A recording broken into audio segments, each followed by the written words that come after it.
The Pantomime of Online Experts and Jump Cuts, May 9th, 2025. Let me introduce you to a foe of mine, Mark. He's almost like Mike, but just different enough to be effective. He's closer than a friend because I was told to keep him so. So close, in fact, that I know exactly what he's going to say at any given time, which has made making hypothetical TikToks about my expertise all the more effective as of late. Mark used to make a gainful living as a straw man. He got to rub shoulders with your favorite blue-haired liberals on campus and was trotted out every time the college-educated need an easy opponent to disarm and flay according to precepts of progress. Like I said, he's closer than a friend. Heaven knows a conservative couldn't get a friend to be that kind of fall guy. But the progressive can, and do. And it doesn't really matter where they progress to, Mark will be there, doing what Mark does best. Simply put, what you do, but poorly.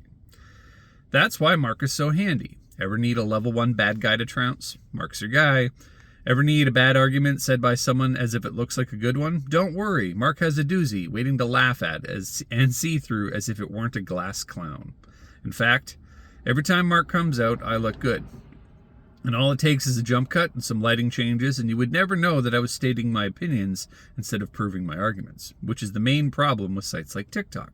Sure, you can post your opinions, but even the simplest of minds have been taught by their respective dudes to abide in the rhetorical argument of, well, that's just your opinion, man, or whatever your preferred pronouns are these days. But with Mark in tow, anything can be framed as a story of good versus evil, of you against us, and damn it if we don't all love a good story. While we're on the topic of TikTok, there was a time where we had a grasp of what technology was replacing, and how. We knew that cotton gin was replacing individual workers, which was fine. We would put them to work elsewhere. And we knew that the robotic arm welder was replacing workers in the factory, which was fine, but we put them to work elsewhere.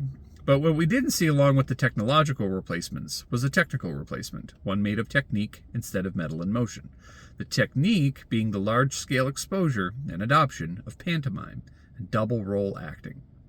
200 years ago, in order for you to see two people arguing, you needed two people. You needed at least two people. And while a stage might have made the argument entertaining, it was a feature, not a bug. Two people were definitely needed, because one person arguing with himself would have been a spectacle, not a debate. One person arguing for and against himself would have been a cause for concern, because one person can't authentically argue with themselves unless they have two personalities. Now, you could chalk that kind of duality of man up to all sorts of mental disorders, even demon possession, but you would never accept that a single person was honestly arguing with themselves. Something must be wrong with them. Then social media gave us all a stage the way Shakespeare said it already was. And the real craziness started, because now everyone could argue with themselves instead of having to argue with other people. Or did you believe the obvious lie that the arguing with people online was a fruitless endeavor? Want to make a post about your harebrained theory on religion? Why debate an actual Christian when you can debate yourself, but from the other side of the condo? Why a Christian on that side of the condo might be able to prove you wrong, the very same way a Christian on the other side of the internet could. You would never prove you wrong, though, right, Mark? If you're feeling uneasy right now, it's because I touched something I wasn't really supposed to. The fourth wall is fidgety that way. When you don't know it's there, things between the other three can get away with just about any fantasy you could think of. But put a single fingerprint of logical fallacy on the fourth wall, and nothing inside holds sway anymore. What happens when you realize that, for entirely too long, you have been watching and learning from people arguing for their beliefs with themselves.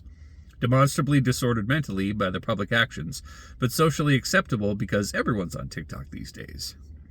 For a time will come where they will not endure sound doctrine, but after their own lusts they shall heap upon themselves teachers, having itching ears, and they shall turn away their ears from the truth, and shall be turned into fables. 2 Timothy 4:3-4, King James Version. Maybe that's why it doesn't matter what you search for on TikTok. You end up finding naughty bits.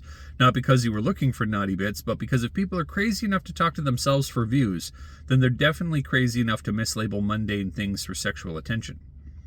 In all of this, even Mark and I agree that listening to crazy people is likely a poor life strategy.